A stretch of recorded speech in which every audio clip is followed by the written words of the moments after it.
While I was making One Last Monster, I was driven by a major concern. How do you make a fantasy world feel like it actually exists? There's a sequence in the film where Didus takes Yura around the world of Adin and shows her his magic powers. On the surface, it's just a montage, but its real job is to show scale. By moving through different parts of Adin in a short amount of time, the world feels much larger than we could ever show in a single shot. There's one moment in that particular sequence set in the rain. It's a simple shot, but it mattered a lot to me, surprisingly, as a creator.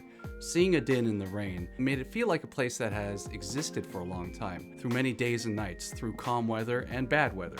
Not a world that just appeared for the story, but one that feels lived in. That was one way I tried to give Adin a sense of history, even though it was just pixels and drawings. Another thing I did, mostly for myself, was to create a fake world map of the entire planet. I took an existing map of planet Earth and rearranged the continents in Photoshop to create something new. You never see this map in the film, but it was essential for me in creating the film, and it's been essential in creating these story scrolls that you see on the channel that expand the story of One Last Monster. Having a map turns the planet from an abstract idea into a physical place with distance, regions, borders, cities, and more. And without it, it is tough to give the world the respect and weight it needs. I also created a written language for Adin, loosely based on modern Korean. J.R.R. Tolkien famously invented languages for Lord of the Rings, and while Adin's script isn't front and center in the film, it appears subtly in designs and environments, even when viewers don't consciously notice it. That consistency helps the world feel intentional rather than random.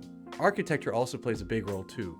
Adin is loosely inspired by Joseon-era Korean history, as I've pointed out elsewhere, which grounds the civilization in something real. The buildings aren't utopian or pristine, they're meant to feel used, repaired, and lived in over generations. Mixing in materials like stone and wood and other things adds to that sense of age and diversity. Star Wars famously aimed for a lived-in future, and that philosophy was a big influence here as well. Finally, I made sure to include as many wide shots whenever possible, and those moments let the audience absorb and see a lot of visual information at once, and understand that there's far more to the world than what the story directly focuses on. Backgrounds can seem like boring work to some, but they quietly do a ton of heavy lifting in terms of making the world feel like, hey, this is a big place. So if you're building your own fantasy worlds, a few things really help. Show everyday conditions like weather, give yourself a map, ground your design in real history, let architecture feel imperfect and have age, and don't be afraid of wide shots. There are surely more things you can do to help flesh out a world, but these are a good place to start. When a world feels real, it carries weight, and that weight is what makes the stakes and drama of the story actually matter. Thanks for watching this video. If you want to support the work I'm doing with One Last Monster in this channel, you can become a Patreon. I'll put the link here below. Have a great day. Thank you.